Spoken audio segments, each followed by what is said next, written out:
안녕하세요. 생명의 샘 샘트지기 최도숙입니다. 오늘은 이어서 조이 도우슨의 하나님의 음성을 듣는 삶 마지막 시간 여러분과 함께 합니다. 우리는 때때로 하나님의 음성을 듣기 위해서 최선을 다해 노력하지만 그러나 그 음성을 듣지 못할 때도 많이 있습니다. 그래서 혼란과 좌절할 때도 있고 또 응답받는 것을 포기할 때도 있습니다. 그런 우리들에게 하나님이 응답을 늦추시는 이유 그리고 우리를 시험하시는 목적에 대해서 도우슨은 이렇게 말합니다. 이제 시작합니다. 아마도 당신은 하나님의 음성을 듣기 위한 조건들을 최선을 다해 지켰음에도 불구하고 아직 당신이 듣기를 원하는 것에 대해 듣지 못했을지 모른다. 그래서 혼란과 좌절에 빠져 있고 어쩌면 응답받는 것을 포기했을지도 모르겠다. 하나님의 인도하심을 받는 것에 대한 가르침은 다른 사람들에게는 적용되지만 당신 자신에게는 결코 적용되지 않는다고 여길 수도 있다. 나는 이러한 고민을 가진 사람들과 많은 이야기를 나누었다. 최악의 경우 주님을 따르는 일 자체를 포기하기로 결정했을 수도 있다. 왜냐하면 하나님께 구했고 그분의 음성이라고 믿은 것을 순종했지만 그 결과는 당신이 기대한 것이 아니었기 때문이다. 2 더하기 2는 4일 것이라고 기대했으나 그 결과가 4가 아닌 27이었다면 당신은 혼란과 실망 속에서 하나님이 역사하지 않으신 것에 대해 그분을 원망했을 것이다. 그래서 더 이상 하나님을 신뢰할 수 없다고 느꼈을 수도 있다. 그리고 혹시 하나님께서 이런 일을 하시겠다고 당신에게 말한 사실을 사람들에게까지 다 말해 놓았는데 그런 일이 일어나지 않게 되자 당신은 마치 바보가 된 것 같아 당황스럽기도 할 것이다. 만일 당신이 이런 일을 겪었다면 이 장을 읽기를 권한다. 왜냐하면 내가 믿기로 하나님께서 이제 그분의 성품과 그분의 방법대로 당신에게 말씀을 통해 깨닫게 하실 것이기 때문이다. 자, 공의로우시고 지혜가 무궁하시며 전지하신 하나님께서 왜 우리에게 응답을 늦추시는지 몇 가지 이유를 정직한 눈으로 바라보자. 먼저 한 가지 주의할 것이 있다. 하나님께 응답을 구할 때는 질문을 간단히 하되 한 번에 한 가지씩 여쭈어야 한다. 이것은 매우 중요하다. 그렇게 하지 않을 때 혼란이 온다. 이는 하나님께서 한 번에 여러 가지를 다루실 수 없어서가 아니라 각 질문에 대한 응답들이 서로 맞지 않을 수 있기 때문이다. 그래서 하나님은 응답하시기 전에 우리가 그 질문들을 따로 떼어놓기를 기다리신다. 그러면 이제 하나님이 응답을 늦추시는 이유를 하나씩 살펴보자. 첫째, 가장 먼저는 우리가 잘못된 질문을 했을 수 있다는 것이다. 혹은 좋은 질문이긴 하나 올바른 때에 물은 것이 아닐 수도 있다. 예를 들면 우리가 순교자처럼 고난받고 핍박받을 것이냐는 질문은 잘못된 질문이다. 만일 그럴 것이면 우리가 그러한 지식을 다룰 만큼 영적으로 충분히 성숙해졌을 때 하나님께서 먼저 말씀해 주시고 우리를 준비시키실 것이기 때문이다. 두 번째, 만일 아직도 응답을 받지 못하고 있다면 혹시 당신의 삶 가운데 하나님께서 먼저 응답하고 싶으신 더 중요한 일이 있지 않은지 그분께 물어볼 필요가 있다. 하나님께 그 중요한 질문이 무엇인지 알려달라고 단순히 요청하라. 하나님께서 알려주실 것이다. 그분은 신실하시며 당신을 돕기 원하신다. 세 번째, 혹은 하나님께 당신이 상관할 바가 아닌 다른 사람의 인생에 관한 질문을 하고 있을 수도 있다. 네 번째, 당신의 삶 가운데 혹시 불순종한 것이 있는지 하나님께서 밝혀주시도록 구하는 것은 중요하다. 하나님은 이전에 우리에게 명하신 것에 대해 우리가 순종했는지 확인하신다. 다섯 번째, 또한 우리가 우리 위에 세우신 권위로부터 이탈하여 있고 그래서 그 질문을 묻는 것이 우리의 고난을 넘어선 것일 수도 있다. 여섯 번째, 아니면 지금 그 자리에 있어야 할 누군가가 없기 때문에 하나님께서 침묵하시는 경우일 수도 있다. 우리는 하나님의 임재 가운데 이 가능성을 검토해 보아야 한다. 종종 이것은 하나님이 침묵하시는 간단하면서도 중요한 원인이 된다. 7번째, 의식적이로든 무의식적으로든 당신이 진정한 방식으로 하나님이 응답하시기를 요구하고 있지 않은지 살펴보라. 듣기를 원하는 방법을 요청할 수 있다. 8번째, 하나님께서는 그분이 원하시는 방법으로 말씀하실 수 있을 때까지 응답을 늦추실 수 있다. 이 경우 많은 변수들이 얽히게 되는데 하나님께서 우리 질문에 응답하시는 여부는 다른 사람들이 어떠한 선택을 하느냐에 달려 있다. 우리는 하나님의 전능하심과 지혜와 신실하심을 의지하면서 그분이 진리의 빛 가운데 행하실 수 있는 그분의 때에 곧 우리를 인도해 주실 것을 믿고 기다려야 한다. 9번째, 하나님은 우리가 하나님의 음성을 듣기 위한 모든 조건을 다 충족시켰음에도 불구하고 잠잠하실 때가 있다. 하나님의 주권 앞에 엎드려 그분이 정확한 시간에 응답해 주실 것을 신뢰하라. 그분은 절대로 너무 늦지 않으신다. 10번째, 하나님께서는 당사자가 아닌 그들 위에 세운 지도자에게 먼저 응답해 주신다는 사실을 아는 것이 중요하다. 지도자는 그가 받은 인상을 다시 그 아랫사람들에게 나누고 그들로 직접 하나님께 확인하도록 하는 것이다. 어떤 경우 영적 지도자가 지도자의 위치에 앉기 전 먼저 자기 아랫사람들에게 자신의 필요에 대해 하나님께 듣도록 요청하기도 하는데 이러한 경우 많은 혼란이 야기될 수 있다. 왜냐하면 하나님의 질서와는 반대되는 방향이기 때문이다. 분명한 응답은 하나님과 사람 앞에서 영적으로 겸손하되 또한 하나님의 질서 가운데 있을 때 주어진다. 11번째, 또한 하나님께서 우리가 날마다 묵상하고 있는 말씀을 통해 말씀하시고자 하는데 우리가 아직 그 특정 부분까지 읽지 못했을 경우가 있을 수 있다. 계속 읽으라. 응답은 지금 오고 있다. 12번째, 안에서 하나님의 음성을 구할 때 하나님은 다음과 같은 이유로 그 팀의 어떤 사람에게는 응답을 주지 않으실 수 있다. 그 사람이 하나님의 음성을 자주 그리고 분명히 듣는 것 때문에 교만해져 있고 이 문제가 다뤄지지 않았을 때, 그 사람에게는 응답을 주지 않으시고 다른 사람들에게는 응답해 주심으로 그 팀의 다른 사람들을 특별히 격려하시기 원하실 때, 우리 각자를 낮추시고 다른 사람을 통해서도 하나님의 인도하심을 주실 수 있다는 것을 가르치시기 위해 그들과의 친밀한 교제를 갖도록 할 목적으로 그들을 통해 하나님을 의뢰하는 법을 가르치시려고 오랜 시간 동안 하나님께 구하며 모든 조건을 다 만족시켰음에도 불구하고 아무런 응답을 받지 못했는가? 그렇다면 시편 37편 5절을 행동에 옮기라.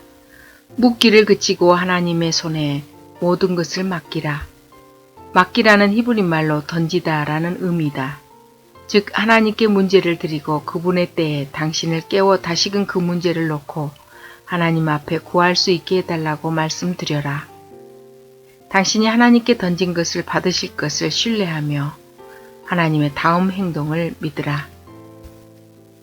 하나님께서 이제 책임을 주시고 당신에게 가장 유익한 그 시점에 다시금 그 문제를 끄집어내실 것이다.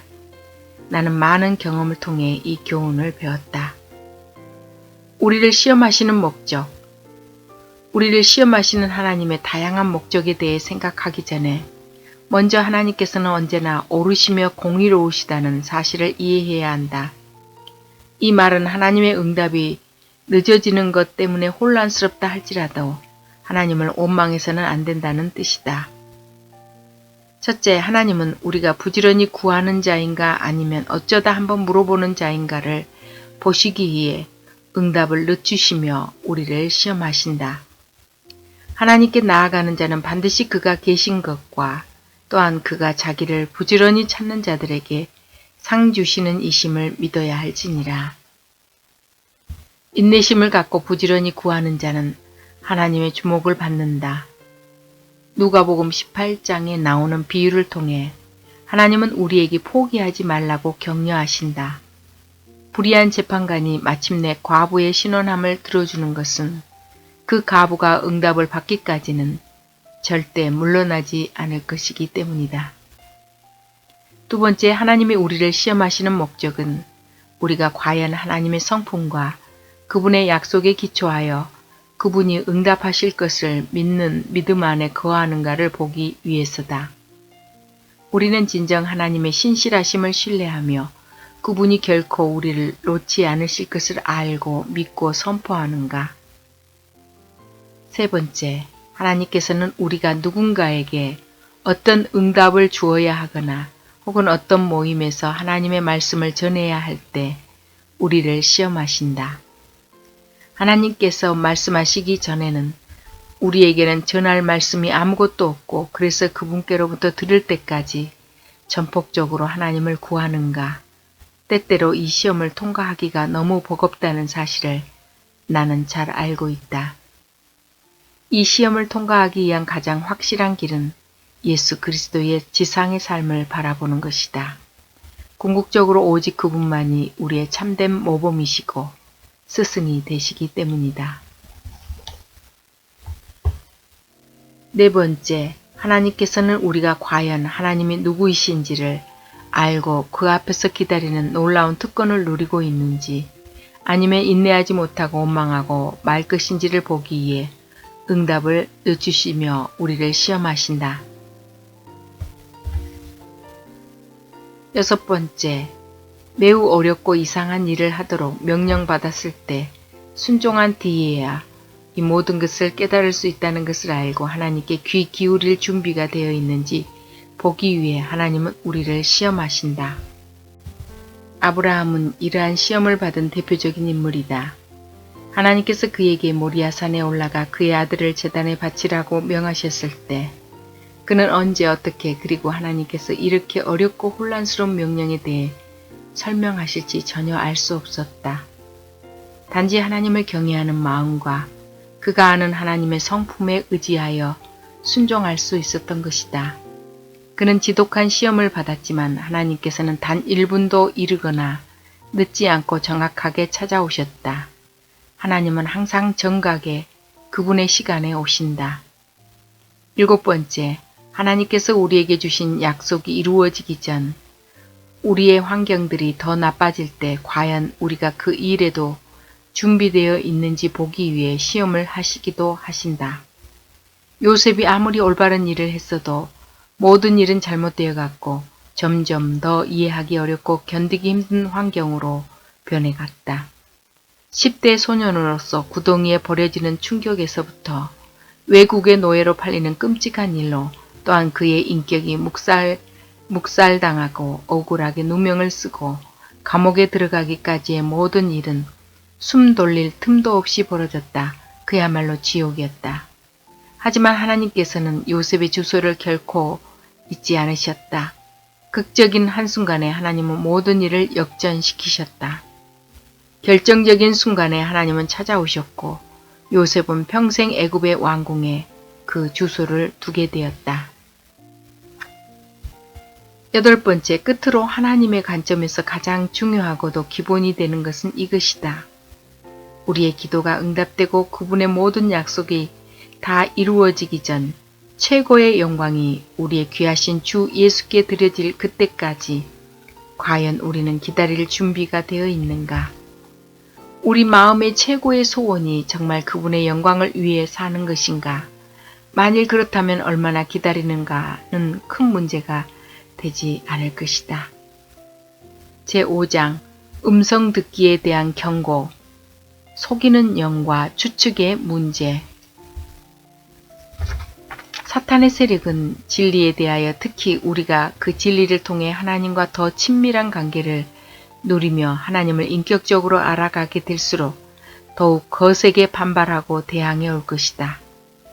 우리 삶 가운데 하나님의 인도하심을 받고 산다는 것은 반드시 강한 저항을 불러일으키게 마련이다. 따라서 이 장에서 제시하는 경고의 말을 잘 듣지 않는다면 이 길을 가는 데 있어 어려움을 겪게 될 수도 있다. 대부분의 경우 이러한 경고는 자신의 의지를 온전히 하나님 앞에 다 내어놓고 하나님께서 그들에게 말씀하신다는 것을 믿으며 전능자와 대화를 누리는 기쁨 가운데 늘 거하는 사람들에게 적용된다. 사탄의 세력들은 당신이 이 책의 진리대로 살게 될 때 반드시 경험하게 될 삶의 변화로 인해 위협을 느낀다.